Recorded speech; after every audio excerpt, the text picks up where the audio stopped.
ఆనాడు వాళ్ళు ఇచ్చింది ఎంత అంటే 3.99% ఎక్సెస్ ఇస్తే ఈ ఇందిరమ్మ రాజ్యంలో గౌరవ ముఖ్యమంత్రి రేవంత్ రెడ్డి గారి నాయకత్వంలోని ఈ ప్రభుత్వం 2.44% ఎక్సెస్ కి ఈ 3 కంపెనీలకి లీడ్ పార్ట్నర్ గా ఉన్న ఈ కంపెనీలకి టెండర్లు ఇవ్వటం జరిగింది. ఈ టెండర్లో ఎవరైతే వేశారో అన్ని టెండర్లు ఓపెన్ చేయటం జరిగింది. మూడో విషయం ఈ టెండర్లలో ఏ ఒక్కరిని బెదిరించి కానీ అదిరించి కానీ భయభ్రాంతుల్ని చేసి కానీ మీరు టెండర్ వేయొద్దని ఈ ప్రభుత్వ పక్షాన గాని గౌరవ ముఖ్యమంత్రి గారు గాని ఏ ఒక్కరికి చెప్పింది లేదు. ఇక్కడ గమనించాల్సింది ఏంటంటే ఈ 3 వర్కుల టెండర్ వాల్యూ వచ్చేసి ఇప్పుడు 3,687 కోట్లు. ఆనాడు వాళ్ళు టెండర్ పెట్టినప్పుడు వాల్యూ 3,744 కోట్లు.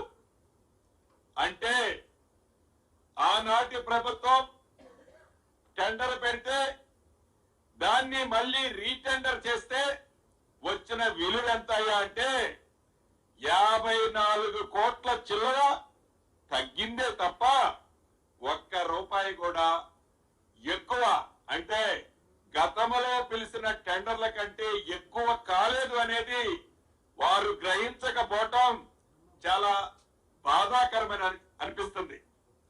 విమర్శ చేయొచ్చు, విమర్శ చేసే దాంట్లో అసలు పస ఉండాలా. పస లేకుండా గుడ్డ కాల్చి మేదేస్తే ఆ గుడ్డ మా మీద కాదు పడేది, మీ మీద పడి మీరే దాంట్లో ఆ మంటలో కాలిపోతారే తప్ప ఎదట వ్యక్తి కాలిపోతాడేనో, ఎదట వ్యక్తి ఏదో పదవి పోతే ఇందాక పిల్లి ఉట్టి కథ చెప్పారే అదే రకంగా ఆ పదవి నాకేదో మంచి జరుగుద్దని అనుకోవటం వాళ్ళ యొక్క అవివేకానికి నిదర్శనం. అసలు నేను ఈ వేదిక ద్వారా 2 విషయాలు గౌరవ మాజీ మంత్రి గారిని సూటిగా ప్రశ్నిస్తున్నా. మొదటి విషయం, మీరు టెండర్లు పిలిస్తే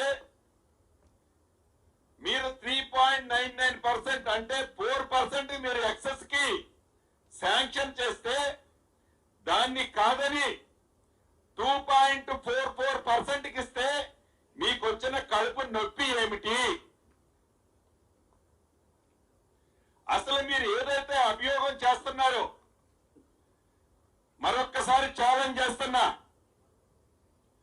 8,888 కోట్లని మీరు ఏది ఫ్రాడ్ జరిగిందన్నారు కదా, 8,800 కోట్లు మీరు టెండర్ పిలిచినట్లుంటే మంత్రిగా నేను రాజీనామా చేస్తా,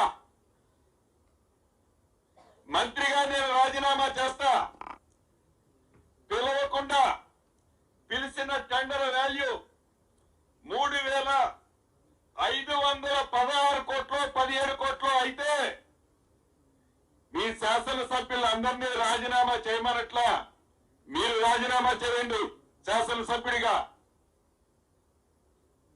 మీరు శాసనసభ్యుడిగా రాజీనామా చేయమని ఛాలెంజ్ ఇస్తున్నా. అసలు అది అడ్మినిస్ట్రేషన్ శాంక్షన్, టెండర్ వాల్యూ 3,516 కోట్లు. అడ్మినిస్ట్రేషన్ శాంక్షన్ అంటే దాంట్లో ఉండే ట్యాక్సులు, వర్క్ కు సంబంధించి ట్యాక్సులు ఇతరత్రా కలిపే 5,385.05 కోట్లు ట్యాక్సులు అన్ని కలిపి. కాంట్రాక్టుకు సంబంధించింది 3,515 కోట్లు.